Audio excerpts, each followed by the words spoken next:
Governor, thank you for joining me. It's an honor. It's an honor to be here because I'll tell you, Lee, you have one of the funniest shows on television, bar none. Thank you so much. No, seriously, you and John Oliver. It means a lot. Yeah, you're cut from the same mold. In many cases, you're better than he is. And I don't have the writers he's got either. So there you go. But I wanted to talk about something that we started to get into before we started filming here, which is, you know, and it speaks to why you and I both have shows at this network, RT America, because you actually were signed on to do a big show with MSNBC, and you made me laugh. You told me because I brought this up in an episode, and you said I got it wrong. And they got rid of you, basically. They got rid of you. Why did they get rid of you? You tell the story. They got rid of me because I opposed the invasion of Iraq. Right. And they had just also hired Phil Donahue, and he was their top-rated show, and he likewise opposed the invasion of Iraq.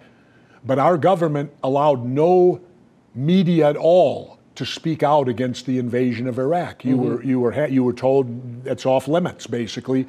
And because I had an attitude of opposing the war, they pulled Phil's show and they wouldn't allow mine on. Right. And I was handcuffed because I signed a contract for 3 years, and I couldn't do any cable television. I couldn't do any satellite TV, no news shows. I was handcuffed with tape, and I had to honor the contract. But the part I laughed about you was, you said that, boy, how do you get a job where they pay you $1 million to keep quiet? Yeah. And I had to inform you that it was closer to 10 times that to keep quiet. I mean, that goes to show how much the corporate media does not want people to be against war. Exactly. They're willing to pay that amount of money. Yes, they were willing to buy me off to silence me. Same with Phil. Yeah. Phil, and I don't know what Phil was working for, but Phil was a big name, and this was his big comeback. So I'm sure Phil's contract was not small. Both of us got pulled from the air. Both of us basically couldn't talk to anyone because they owned us. And I'm a person that honored a contract. Yeah. And so I then bought my home in Mexico, and I almost named it Casa MSNBC. But I was angry at them, and I didn't want them to be the name of my home. Yeah, well, it just goes to show there is no place that you are on the American networks that you are allowed to be against war and speak about these issues.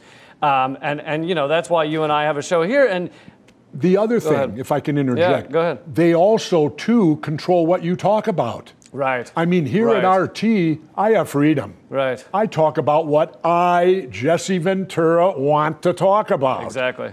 When I had this short-lived little thing with them, every day I got told I would be talking about the Lacey Peterson murder. And that was coming from on high, and I kept refusing. I wouldn't do it. Which, for those who don't recall, that was just, it was, you know, it's a tragedy, but it was one woman who was killed by her husband out in California. Yeah. And it was a, you know, ratings bonanza, but it's nothing. It's a tabloid story. There's 10,000 murders a year. Yeah. Why was this one so exceptional? Well, to mainstream media, it's exceptional because they turned it into a big ratings gain. Right. It's all about entertainment. On their side. Entertain, entertain, entertain. And that's why you should be there, because you entertain so damn good. But the reason, thank you, but the reason I'm not there is because I talk about these issues of war and peace. And, that's right. You know, I want to get into some of that. You're a veteran. You've been very outspoken about opposing our endless bombing, endless war around the world. I wanted to ask you about how you view Donald Trump on these issues of war, because he's largely taken the gloves off the military. They're bombing more than ever before. They drop a bomb on average every 12 minutes. But on certain things, like North Korea, he seems to be the dove. He seems to be the only one in the room that says, hey, maybe we could have peace with North Korea. He has backed some of the people who want to bomb off of Iran a little bit. But, you know, it's both crazy. Sides. It's crazy because he's unpredictable. Yeah. And that's what makes him difficult, is because he's unpredictable. You don't know what he's going to do from day to day. The thing, I got a new quote that I'll break it on your show. Yeah. Because I always finish on my show with a quote. My new quotes are this: I don't want a religious person telling me about government, and I don't want a government person telling me about religion. And I also don't want a draft dodger telling me about patriotism. Great point. Yeah, him, what a foot spurs or something he said he had? Bone spurs. Bone spurs. But no, and I'm offended over that on this aspect. This is what really troubles me, is that these war hawks, and Trump so far has shown some restraint, but he also hasn't shown it with Iran. Because this whole Iran conflict is because we pulled out of the deal. Yeah. That's what started. So we ripped it up and expected them to stick by it. Well, whatever. But we pulled out. Yeah. And now, because Iran's allegedly misbehaving, we're shocked. Yeah. Well, we broke the deal like we always do. Mm-hmm. Talk to the Native Americans. Ask them how many deals we've broke with them. Yeah. And you know, it's the Native Americans can truly tell us, hey, go back to where you came from. Well, that's a great point. Is why would anyone trust the deals that America's signing when we ripped up the Iran deal? Of course, we've never kept it with the Native Americans, and now we're telling North Korea, we're going to make a deal with you if you get rid of your nukes. It's going to be Gaddafi all over again. We have no credibility, in my opinion, anywhere when it comes to doing things like that, the United States government, because treaties mean nothing. I mean, right now, let's get into this. One of my biggest pet peeves. How the hell can Trump sit there and say he can bomb Afghanistan and wipe them off the face of the earth in 10 days? Yep. Excuse me. The Constitution says Congress has to debate and vote to go to war. When did it happen in our country where now the president can just take us to war? Yeah. And our Constitution was clear about that. The founding fathers were irate in the fact that one person would never take us to war. I come back from Mexico, Lee, a year and a half ago, and I find out we pumped 40 missiles into Syria. Mm-hmm. And the people are cheering? Yeah. Excuse me, humanitarian reasons? I spent 6 years in the Navy SEALs. I ain't never seen a missile deliver food, medicine, blankets. They blow up and kill things. That's all they do. You can't equate that to humanitarian. And yet he's allowed to do this without a declaration of war? Well, I'm glad you brought up Congress, because that was going to be another question I had for you. It seems like Congress has just completely, wiped their hands of dealing with these issues. They don't know what the Pentagon's doing. They don't know the number of bombs being dropped all over the world, and $1 trillion unaccounted for at the Pentagon. And the question is, has the military-industrial complex basically taken over? I mean, are they? Yeah. Because it's like a soft coup. It's bigger than that. It's bigger than that. Our entire economy is a war-based economy. Yeah. We have to be at war to keep the economy machine moving. Now, let me run for president for a minute on your show. Okay. I would continue with war, but a different war. If I became president, the war would be on renewable energy. And I would want to, because I think the biggest issue facing man right now is climate. Mm-hmm. And all these other wars are going to pale because we're going to get killed. Armageddon's going to come. Yeah. It ain't going to be religious bringing it. It'll be us doing it to ourselves, destroying our planet. You mean war on fossil fuels, right? Yes. And you were talking about you've been down by the ocean and you've seen it change over the years, right? In 10 years, I lived down in the Baja off the grid. My beaches don't have nobody. I can walk naked on them.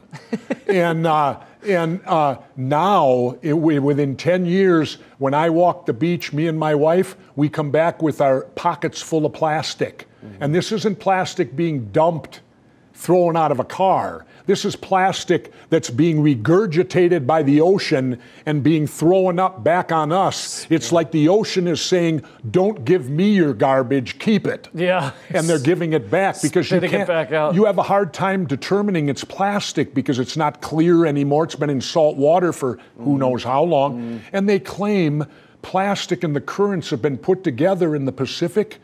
There's a conglomeration of them the size of Texas. Right. It's got twice the IQ, too. Yeah, it's just out there and in it's the ocean. Floating around out there. Yeah. And people need to understand all these petty wars.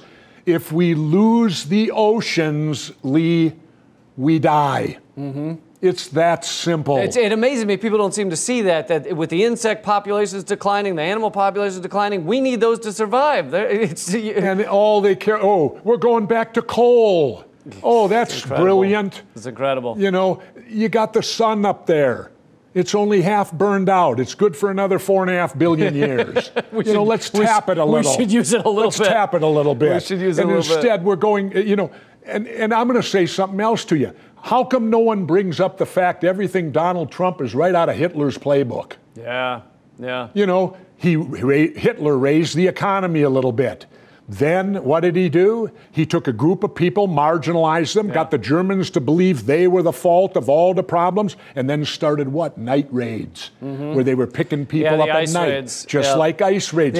When are people going to read history, Lee, and understand the old cliche's right? If you don't read history, you're doomed to repeat it. Well, and what's incredible is and I said this under Obama, before we knew Trump was on the horizon, I said, even if you love Obama, Obama and Bush gave the next president a dictator's toolkit. Yes. Endless surveillance, police state, prison industrial complex. Because it was a dictator's toolkit. As we say here, they are one party. Yeah.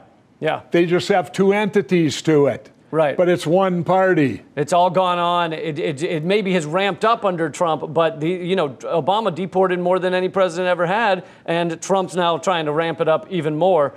Hey, Lee, what would you think about a third party with the names Ventura and Kennedy? Sounds good to me. You were the last third party governor, weren't you? I don't know if there's Angus been one. King of Maine. Oh, okay. Angus King of Maine, who's now a senator. He just didn't get all the press I did. He actually was 4 years in front of me. He did 8 years and was 4 years in front of me. So I know it's a no-no on the corporate networks, but you think it'd be okay to have third parties in the debates, I imagine. Absolutely. Are you kidding me? I showed the world in Minnesota, Lee, at the primary, I was polling 9%. I was allowed in the debates. There were 3 of them, major debates. I went from 9% to winning with 37% in under 10 weeks, in less than 8 weeks. 10 weeks. In 10 weeks, because I was allowed to debate. If a third-party candidate would be allowed in the debates next June, when you get down to one party, the other party, and then allow a third party in the debate, you allow them with 3 people. I mean, you're looking at 20 now. Can't they allow 3 later? Right. If you allow 3 people in those debates, I'm almost guarantee you the third party candidate would win.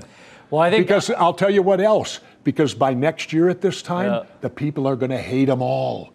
It's too soon. I want to pass a law. You can't even campaign till the year of the election. Oh, I would love that. It goes on way too long. And it covers up everything important that's going on in the world. Exactly. Absolutely. And money spent. Look at the money wasted. Billions. Why can't you have a campaign start the year, January to November? One of my favorite facts I remember, the largest donor, Adelson, gave $100 million. That's more than the entire Labour Party in the UK spent on their last election. One guy, Adelson. Well, let's throw this out. Donald Trump and them hate socialists, right? They've named these 4 women Yet he spends the most money on a socialist entity where all his heroes come from, the United States military. Total socialism, people. The U.S. military. So you have socialism protecting the capitalism, and the capitalism couldn't survive without the protection of the socialism. That's a great point. And when these banks collapse after taking everybody's homes and everything, they look to socialism to bail them out. And not only that, where do all our alleged heroes come from? Socialism, the military. The military. And their active participates in socialism. Everybody in the military is a socialist. $1 trillion a year, and then they look to cut food stamps because that's the real issue. That's why we can't balance the budget, is because people are getting food stamps. Or we might have to help some immigrants down on the border. And that's also the socialism thing is also the hatred towards Venezuela and Cuba and trying to upend their government down there. But like you said, we have plenty of socialism here. The United States military. That's what we spend the most money on, and the president's asking for more. How come no one's not calling him a socialist? He wants to spend all this money on a pure socialist endeavor. And it must drive you nuts that with $1 trillion going to the military, they'll spend it on $1 million bombs, but then they won't give the soldiers the armor they need or the vehicle armor they need. Well, that's normal. That nothing's changed there. It's like when I walk through airports and that, and I wear my hats and all that, I'll always get people today coming up and thanking me for my service. And I have to warn them, if I'm in a bad mood, lots of times I'll look back, and please take this with a grain of salt, but I'll look at them and say, well, that's nice, but you're 50 years too late. You know, we Vietnam veterans were spit on. Yeah. The politicians and the media managed to convince the world that the veteran was at the fault of the Vietnam War.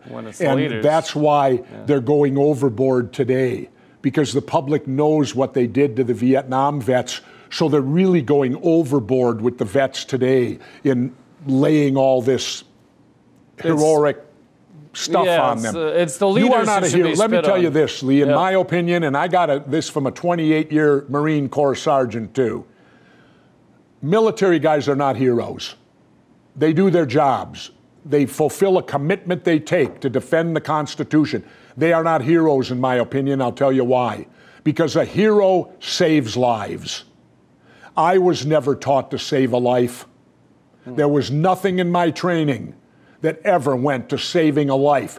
If you're in the U.S. military, you're trained to take lives. And in my opinion, you cannot be a hero and take a life.